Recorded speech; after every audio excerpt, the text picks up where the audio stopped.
Hello और नमस्कार मित्रों, मेरा नाम है सोनू सिंह और एक बार फिर से आपका इस प्रोग्राम में बहुत बहुत स्वागत है। आज हमारे इस प्रोग्राम में जो हमारे मेहमान हैं उनको किसी परिचय की आवश्यकता नहीं है। आप आदरणीय सुशील सिंह जी हैं और लगातार चौथी बार आप विधायक बने हैं। सर, आप अलग अलग विधानसभा से चुने गए, सफ़र कितना मुश्किल कितना आसान रहा? नमस्कार, मैं सुशील सिंह। देखिए, सफ़र हर चुनाव का एक अलग अलग अनुभव रहा है और चाहे मैं निर्दल विधायक रहा हूँ या मैं बसपा से रहा हूँ, आज मैं भारतीय जनता पार्टी का कार्यकर्ता हूँ, भारतीय जनता पार्टी का विधायक। सभी चुनावों का अलग अलग हमारा अपना अनुभव रहा है। किसी में कठिनाई भी हुई है, किसी में सरल भी रहा है, लेकिन जनता का हमेशा आशीर्वाद रहा है कि जनता ने मुझे बार बार चुना है। जी, अगर आप अपने इस अलग अलग कार्यकाल को देखते हैं तो किन उपलब्धियों को आप अभी देख पाते हैं? देखिए, उपलब्धियाँ मुझे बड़ा अच्छा लगता है जब मैं जनता की सेवा करता हूँ, सहयोग करता हूँ, किसी गरीब परिवार का सहयोग करता हूँ, किसी बच्चे की पढ़ाई में सहयोग करता हूँ या किसी के गरीब परिवार के इलाज में सहयोग करता हूँ और उनके सुख दुख में उनके बांटने की कोशिश करता हूँ। और डेवलपमेंट भी जब करता हूँ तो एक एनर्जी मिलती है, पावर मिलता है कि हमने ये काम किया इस क्षेत्र के लोगों के लिए, इस जनपद के लोगों के लिए। जैसे बड़े बड़े काम हम लोगों ने किए, मेडिकल कॉलेज, बड़ी बड़ी सड़कें हमने दिया, इंडो इजराइल सेंटर हमारे यहाँ बन रहा है, सब स्टेशन हमने दिया, काफ़ी काम हम लोगों ने किया। उसकी बड़ी फहरिस्त लंबी है क्योंकि काफ़ी समय से जनता ने मुझे आशीर्वाद दिया है और भी सब स्टेशन बनने जा रहा है। तो और भी तमाम आगे भी अपनी सोच है कि हमें और भी अपने विधानसभा में, जनपद में क्या काम करना है जी। तो अनुभव मिलता है और एनर्जी मिलती है जब अच्छा काम करते हैं हम लोग। तो जब आप का राजनीति में पदार्पण हुआ तब से आपके विरोधी भी सक्रिय थे और बार बार आपके ऊपर इस छवि को थोपने की कोशिश की गई कि आप एक बाहुबली नेता है।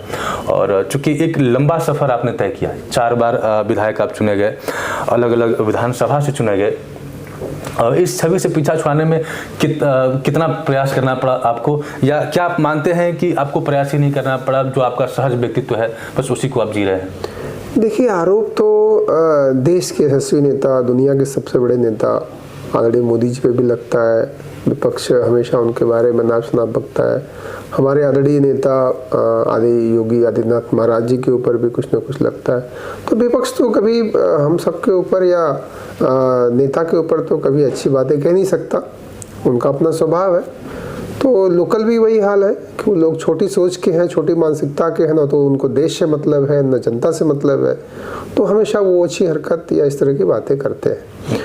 और रही बात और भी चीज़ों की, तो चाहे हमारे आदरणीय प्रधानमंत्री जी हों, आदरणीय मुख्यमंत्री जी हों या हम सब लोग हैं, हम सबका सिर्फ विज़न है सबका साथ सबका विकास। उस पर हम लोग काम कर रहे हैं, देश के लिए काम कर रहे हैं, जनता के लिए काम कर रहे हैं और पूरी मेहनत से सारे लोग काम कर रहे हैं। पूरी पार्टी हमारी देश के लिए काम करती है। भारतीय जनता पार्टी का कार्यकर्ता देश के लिए काम करता है। अन्य दलों की तरह हम नहीं हैं कि हम व्यक्तिगत फ़ायदा करें, पार्टी का अपना फ़ायदा करें, वो हमारे पार्टी के कार्यकर्ता में ऐसा नहीं है। जी, आप सैयद राजा विधानसभा से विधायक हैं, लेकिन जो आपका प्रभाव है या आपकी छवि है वो सैयद राजा तक सीमित नहीं है। चंदौली को जो आप देखते हैं तो अभी एक नेता के तौर पे चंदौली में कौन सी चुनौतियां आपको दिखाई देती हैं जिनको लगता है कि इसका समाधान हम कर रहे हैं या इसका समाधान होना आवश्यक है? देखिए, चंदौली जनपद हमारा किसानों का क्षेत्र है। किसानों की सबसे बड़ी समस्या होती है पानी, खाद, बिजली, उनको समय से मिले। वो हमारी सरकार ने उस पर अच्छा काम किया है, काफ़ी हम लोगों ने सुधार भी किया है। आगे भी हम उस पर काम बहुत तेज़ी से हम लोग कर रहे हैं। जैसे गंगा कटान हो गया, इस जनपद की सबसे बड़ी समस्या, उस पर भी हमने 2 जगह घाट कटान पे हमने काम किया है, मौजी और गुरैनी। और इसके साथ साथ इस जनपद में युवाओं को रोज़गार के लिए भी हमारी सरकार ने यहाँ इंडस्ट्रियल बेल्ट बनाया, तमाम फैक्ट्रियाँ लग रही हैं, लोगों को रोज़गार मिल रहा है। और भी बड़े बड़े जैसे मेडिकल कॉलेज हैं तो उसमें भी लोगों को रोज़गार मिल रहा है, उसमें भी नौकरी मिलेगी, बच्चे दूर नहीं जाएंगे, बच्चे यहाँ पढ़ेंगे। तमाम ऐसे विषय, ट्रामा सेंटर बन रहा है, हॉस्पिटल पे भी हमारी सरकार ने काम किया। हर क्षेत्र में हमारी सरकार इस जनपद में काम कर रही है ताकि इस जनपद के युवाओं को बाहर न जाना पड़े, यहाँ उनको रोज़गार मिले और यहाँ पे वो काम करें। और हर स्तर पे हम लोग काम कर रहे हैं, ये नहीं कि एक डिपार्टमेंट पे, हर डिपार्टमेंट में हम लोग काम कर रहे हैं। अभी जो पिछला लोकसभा का चुनाव था उसमें लोकसभा की दावेदारी के लिए आपका नाम उछाला जा रहा था और आपके समर्थक इसको लेके बड़े उत्सुक थे। तो क्या ऐसा माना जा सकता है कि आप अब राजनीतिक पटल पर अपने प्रमोशन के लिए प्रयासरत हैं?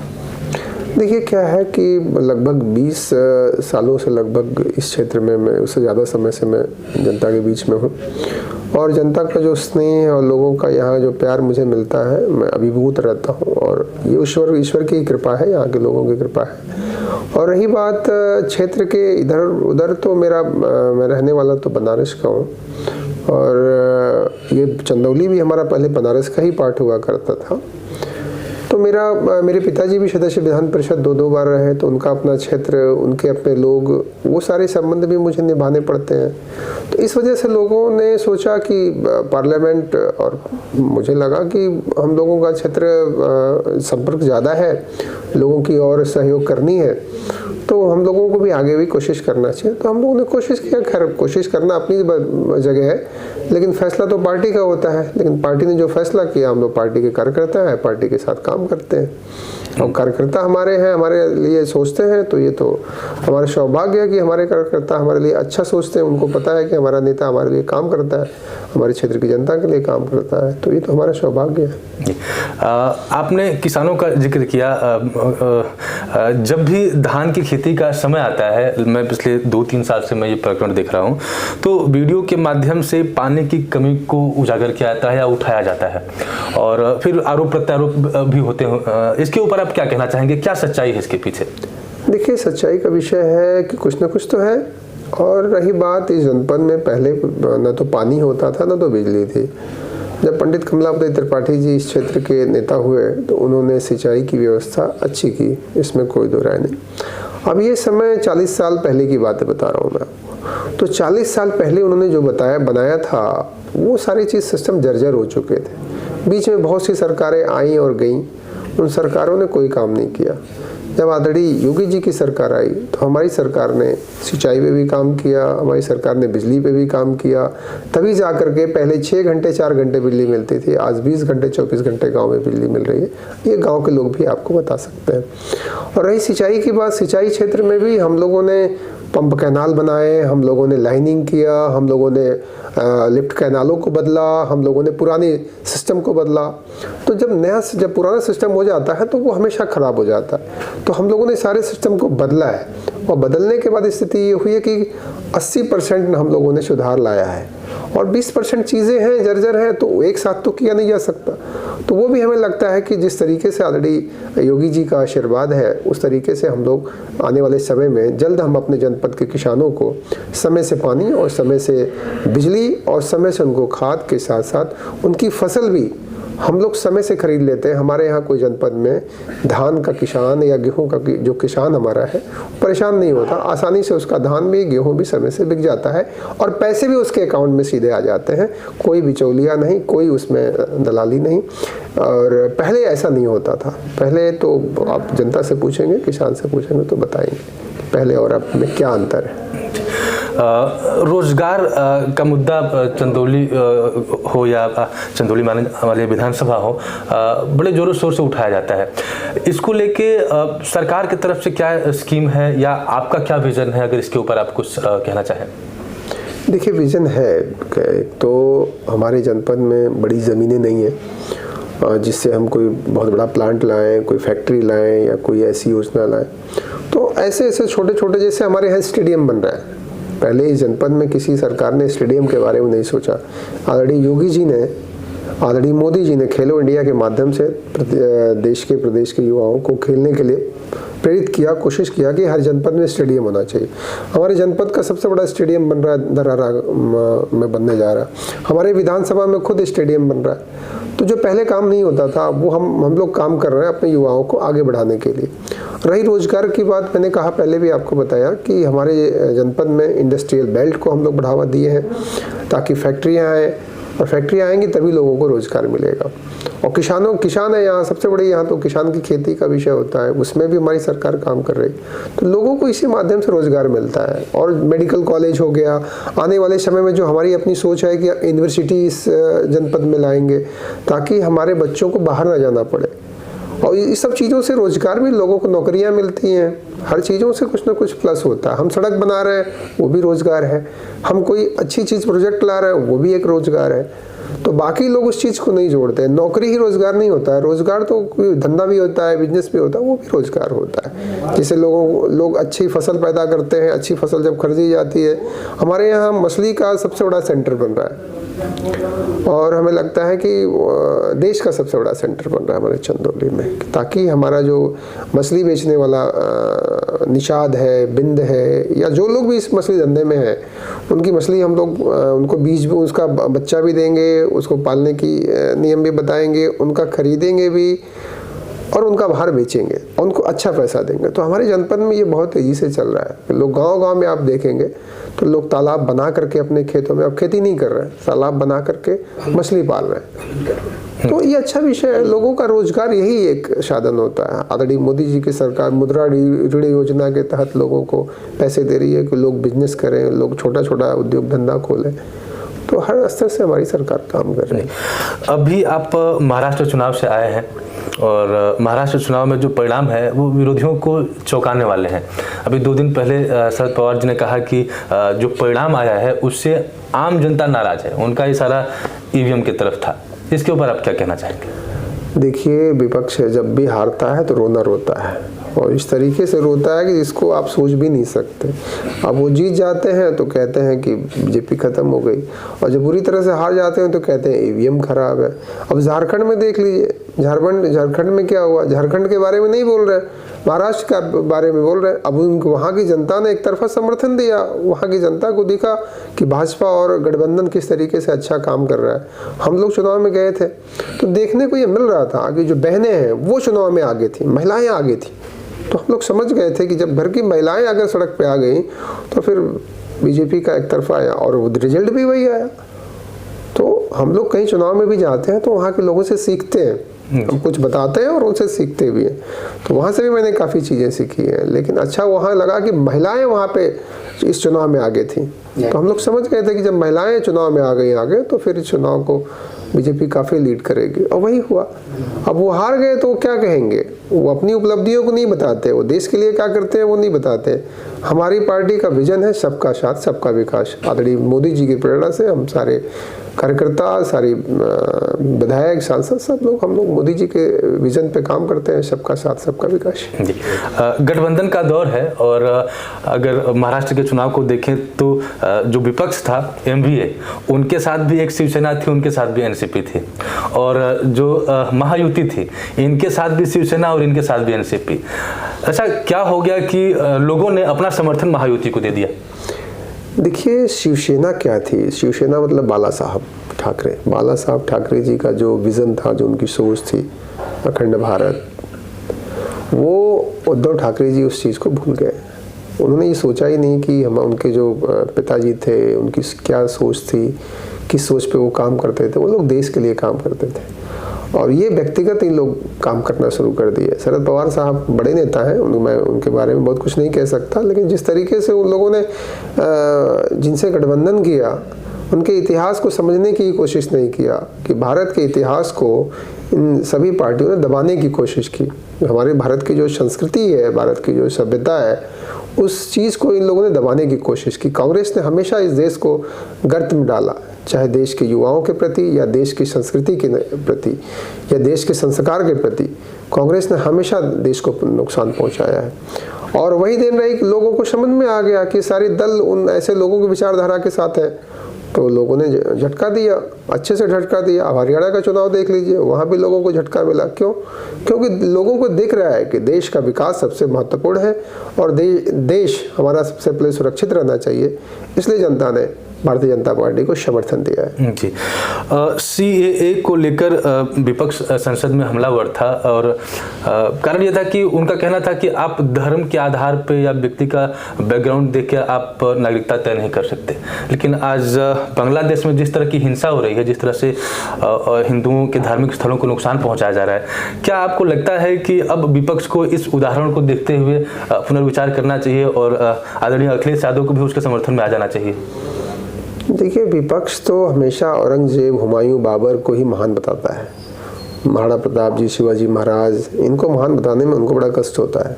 सुभाष चंद्र बोस, भगत सिंह, चंद्रशेखर आज़ाद, इनको बताने में इनको बहुत कष्ट होता है कि इनका योगदान क्या रहा देश के लिए। तमाम ऐसे अपने देश के वीर सपूत, महान पुरुष जिन्होंने इस देश को संवारा है, इन्होंने इस देश को आगे बढ़ाया है, उनके बारे में इनको बताने में कष्ट होता है। क्यों आपत्ति होती है इनको? इनकी विचारधारा देश के प्रति अच्छी नहीं है, इनकी सोच, मैंने पहले ही बताया, इनकी सोच देश के प्रति अच्छी नहीं है। भारत माता की जय करने में इनको कष्ट होता है।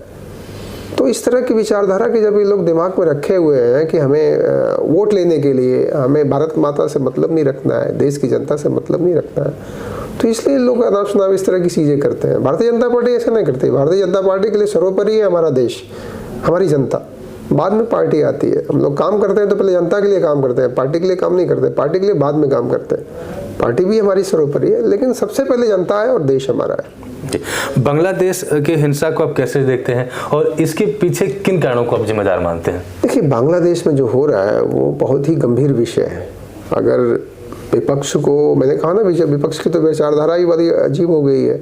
उसको कोई फर्क नहीं है हिंदू के साथ क्या हो रहा है। अभी किसी मुसलमान के साथ कोई घटना हो जाए तो विपक्ष लगेगा चिल्लाने। किसी हिंदू रोज मारा जाता है, विपक्ष बोलता ही नहीं है। तो ये कौन सी सोच है आपकी? चाहे हिंदू हो या मुस्लिम हो, किसी के साथ कोई घटना होती है तो आवाज़ आनी चाहिए। आवाज़ नहीं आती, क्योंकि अगर उनको लगता है कि हम आवाज़ देंगे तो वोट हमारा घसक जाएगा, तो वो वोट की राजनीति करते हैं। भारतीय जनता पार्टी वोट की राजनीति नहीं करती। कोई भी अगर मरता है देश का, अगर कोई भी हो, या विदेशों में भी घटनाएं हो रही है, जैसे बांग्लादेश में घटनाएं हो रही है, क्या ये उचित है? कि अमेरिका के वर्तमान जो अभी राष्ट्रपति बनने जा रहे हैं, उन्होंने ये बातें बोली कि हिंदुओं के साथ अत्याचार हो रहा है। मायावती जी ने बोला अभी हिंदुओं के साथ बांग्लादेश में अत्याचार हो रहा है। लेकिन जो राहुल गांधी जी हैं, प्रियंका गांधी जी हैं, इन लोगों को तो दिखता ही नहीं है। अखिलेश जी को दिखता नहीं है, ताकि उनका वोट घसक जाएगा। ये कौन सी सोच है आपकी? कौन सी विचारधारा है कि देश में हिंदुओं के साथ विदेशों में अत्याचार हो रहा है, आप आवाज़ नहीं दे सकते हो? उनको लगता है कि वहाँ के लिए बोलूँगा तो यहाँ मेरा वोट खत्म हो जाएगा। लेकिन भारतीय जनता पार्टी ने कहा ऐसा नहीं, हमारा हिंदू है, अगर कहीं खतरे में है तो हम जरूर उसके लिए आवाज़ उठाएंगे। और मोदी जी ने हमेशा आवाज़ उठाई है, आदरणीय योगी जी ने आवाज़ उठाई है। अभी जो संभल की हिंसा हुई थी उसको लेके राहुल गांधी वहां पर पहुंचने का प्रयास कर रहे थे। क्या आपको लगता है कि उनके पहुंचने से स्थिति शांत होती? और साथ ही मैं ये भी पूछना चाहूँगा कि क्या आपको लगता है कि कोई पर्टिकुलर घटना होती है तो उसके पीछे वो खास एक सिलेक्शन क्राइटेरिया है और इस वजह से उस जगह पर पहुँचना चाहते हैं? देखिए, इसी प्रदेश में कई घटनाएं तो होती रहती हैं। घटनाओं पे सरकार हमारी कार्रवाई भी बहुत कड़ी करती है, लेकिन और भी घटनाएं होती हैं, नहीं जाते हैं वो। संभल जैसी घटना होती है, वहाँ पहुँचने की कोशिश करते हैं, ताकि वहाँ वो जाएंगे तो उनको वो उसके वोट को प्रभावित करना है उनको। और भी घटनाएं होती हैं, वहाँ भी जाना चाहिए। अयोध्या की घटना हुई, वहाँ नहीं गए, वहाँ के बारे में एक शब्द नहीं बोले। बच्ची के साथ रेप हो रहा है तो आप बोलते नहीं हो, और संभल की घटना हो तो आप हल्ला मचा रहे हो। लेकिन आप ये देखिए, आदरणीय योगी जी ने कार्रवाई कितनी जबरदस्त किया है। इसके लिए धन्यवाद आदरणीय योगी जी को नहीं दे रहे कि योगी जी किस तरीके से कर। अरे भाई, कोई भी हो, हिंदू हो, मुसलमान हो, ये हमारे लिए महत्वपूर्ण नहीं है। हमारे लिए जनता महत्वपूर्ण है, किस जाति से है, किस धर्म से है। अगर कोई भी व्यक्ति किसी जाति का हो, गलत करेगा, कार्रवाई होगी। वो हो रही है। आदरणीय योगी जी जाति देख के काम नहीं करते, धर्म देख के काम नहीं करते। अभी सोचने का विषय है लोगों का। हिंदू के साथ अत्याचार हो रहा है तो उन लोगों को नहीं दिखता है, मुसलमान के साथ कोई गलती हो गई तो सारा विपक्ष देखता है। यहाँ तो हमारी वैसी सोच ही नहीं है। विपक्ष बार बार संविधान के खतरे में होने का जिक्र करता है, इसके पीछे का सच क्या है? देखिए, संविधान के साथ तो हमेशा कांग्रेस ने खिलवाड़ किया है। आदरणीय मोदी जी ने संविधान का हमेशा सम्मान किया है। आदरणीय मोदी जी की सरकार आने के बाद बाबा साहब जिन्होंने संविधान में अपना सहयोग दिया था, उनकी सरकारी संस्थानों पे अगर फोटो किसी ने लगवाई, भारत रत्न किस बाबा साहब को किसने दिया? भारतीय जनता पार्टी की सरकार ने दिया। और उनकी फोटो अगर सरकारी संस्थानों में लगी, आदरणीय मोदी जी की सरकार ने लगाई, आदरणीय मोदी जी की सोच ने लगाया, तो हम तो उनका सम्मान करने वाले हैं। हम संविधान के साथ कैसे खिलवाड़ कर सकते हैं? लेकिन विपक्ष को वोट कैसे लेना है, वो इस तरीके से अपना प्रोपगेंडा या फिर लोगों में अफवाह, लोगों को भ्रमित करने का काम किया। और जनता देख चुकी, समझ चुकी, इसलिए हरियाणा में हम जीते, इसलिए हम महाराष्ट्र में जीते। अब जनता वो आरक्षण ये सब कोई विषय नहीं। हम तो जब पूर्ण बहुमत में थे तो हमने उसके संविधान के बारे में कभी सवाल ही नहीं उठाया, हमने आरक्षण के विषय में कभी सवाल ही नहीं उठाया। ये तो हमारे देश की सिस्टम है, व्यवस्था है, जो हमारे देश की व्यवस्थाएं सिस्टम है, उसको हम कैसे छू सकते हैं? हम उसको अच्छा कर सकते हैं, उसको बेहतर कर सकते हैं। उसके लिए आदरणीय मोदी जी काम कर रहे हैं, आदरणीय योगी जी काम कर रहे हैं। अब उसमें विपक्ष को लगता है कि हमारा नुकसान हो रहा है, तो हम कौन सी कहानी बताएं, कौन से शुगुफा छोड़ें। और उसमें वो सफल हुए कुछ पार्लियामेंट में, लेकिन अब जनता समझ चुकी है, जनता उनकी चीज़ों में बहकावे में आने वाली नहीं है। एक आखिरी प्रश्न मैं सैयद राजा निकाय चुनाव से लूँगा। इसके ऊपर आपका क्या ऑब्जर्वेशन है और पार्टी या चुनाव में जीत को लेकर आप कितने आश्वस्त हैं? देखिए, हम लोग इसके पहले भी लगातार 2 बार के नगर पंचायत में वहाँ से जीत रहे हैं। वहाँ की जनता का स्नेह भारतीय जनता पार्टी के साथ है, हम सब लोग के साथ है। इस बार भी हम लोग अच्छे मतों से जीतने जा रहे हैं, इसमें कोई दो राय नहीं। विपक्ष के पास तो प्रत्याशी ही नहीं है, बस वो मुसलमान को लेके टहल रहे हैं कि हम, वो कह रहे हैं वो हमारा प्रत्याशी है, वो कह रहे हैं हमारा प्रत्याशी है। और समाजवादी पार्टी को तो कोई प्रत्याशी ही नहीं मिला, इस बार भी नहीं मिला, पिछले बार भी नहीं मिला। कोई पार्टी तैयार है, कोई टिकट लेने के लिए नहीं तैयार है उनके पार्टी का। तो ये हालत है उन लोगों का। अब वो सिर्फ मुसलमान को लेके मुद्दा बनाते हैं। हमारा कोई मुसलमान कोई मुद्दा नहीं है। हम भारतीय जनता पार्टी के कार्यकर्ता है, वो किसी जाति का हो, किसी धर्म का है, कार्यकर्ता है, तो हम सब सारे लोग उसके लिए काम करते हैं। और उनको मुसलमान कैंडिडेट चाहिए, मुसलमान हिंदू उनको कोई मिलता ही नहीं। हमारे साथ इस कार्यक्रम में जुड़ने के लिए आपका बहुत बहुत धन्यवाद। और आपने बहुत बेबाकी से हर प्रश्न के ऊपर अपनी राय रखी। उम्मीद है कि जो भी दर्शक हमारे साथ प्लेटफॉर्म से जुड़े, फेसबुक या यूट्यूब से, आपको वीडियो पसंद आई होगी। अगर वीडियो आपको पसंद आई तो आप वीडियो को शेयर करें, प्लेटफॉर्म के साथ जुड़ें। इस वीडियो में सिर्फ इतना ही। मिलते हैं आपसे अगले वीडियो में, तब तक के लिए नमस्कार। नमस्कार।